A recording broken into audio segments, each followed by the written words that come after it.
नमस्कार प्रिय छात्र और छात्राएं, मैं जितेंद्र कुमार रावत अमन कंप्यूटर शॉर्ट हैंड सेंटर आपका हार्दिक स्वागत करता है। जो छात्र और छात्राएं सिंह प्रणाली शॉर्ट हैंड पूरी किताब पढ़ चुके हैं और उस किताब के मैटर की भी शॉर्ट हैंड डिक्टेशन स्पीड बना चुके हैं और उन्हें अधिक शॉर्ट हैंड डिक्टेशन स्पीड बनानी है तो संपर्क करें, क्योंकि हमने रामधारी गुप्ता की किताब में से 203 पेज डिक्टेशन के लिए हैं, जो प्रत्येक पेज में 400 शब्द हैं, जिनका डिक्टेशन 60, 80, 100 व 120 शब्द प्रति मिनट की स्पीड से 400 व 800 शब्दों पर दिया गया है। जो छात्र व छात्राएं विधिवत रूप से इन मैटरों का होमवर्क करके व्हाट्सएप पर चेक करा के अपनी शॉर्ट हैंड डिक्टेशन स्पीड बढ़ाना चाहते हैं या आउटलाइन प्राप्त करना चाहते हैं या शॉर्ट हैंड पढ़ना चाहते हैं तो संपर्क करें। Mobile number 91 98 94 39 41। दूसरा है 700 790 52 75। अतः संपूर्ण पढ़ाई व्हाट्सएप पर वीडियो के माध्यम से कराया जाएगा। धन्यवाद। अध्यक्ष महोदय, मैं आपका आभारी हूँ कि आपने मुझे बोलने का अवसर दिया।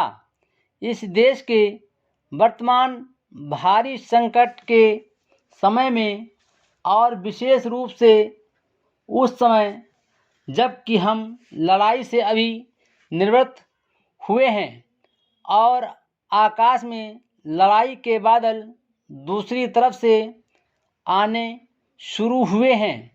हमारे वित्त मंत्री ने जो बजट पेश किया है वे इसके लिए बधाई के पात्र हैं।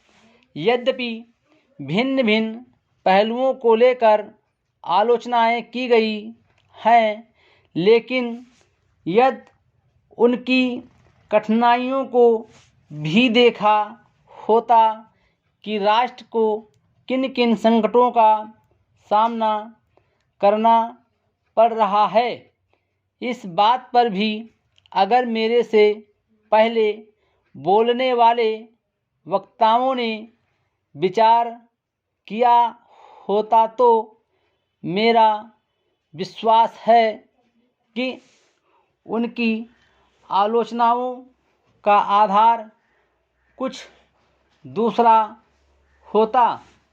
उन्होंने ऐसे कठिन अवसर पर यह एक संतुलित बजट पेश किया है, उसके लिए मैं उन्हें बार बार बधाई देता हूँ।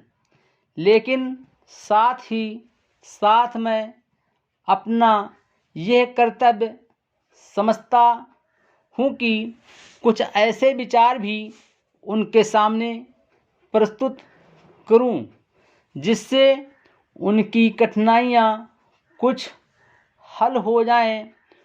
उदाहरण के रूप में विगत 2 वर्षों में लेखा जोखा कमेटी में बैठने के समय मुझे ऐसा अनुभव हुआ है कि इस देश में 2-3 इस प्रकार की त्रुटियां मौजूद हैं जिनको दूर करने के लिए, जिनकी जांच करने के लिए यदि कोई एक कमेटी या आयोग बिठा दिया जाए तो राष्ट्र को, राष्ट्र की सरकार को, राष्ट्र के विकास कार्यों को और राष्ट्र की रक्षा व्यवस्था के लिए करोड़ों नहीं अरबों की व्यवस्था फौरन हो सकती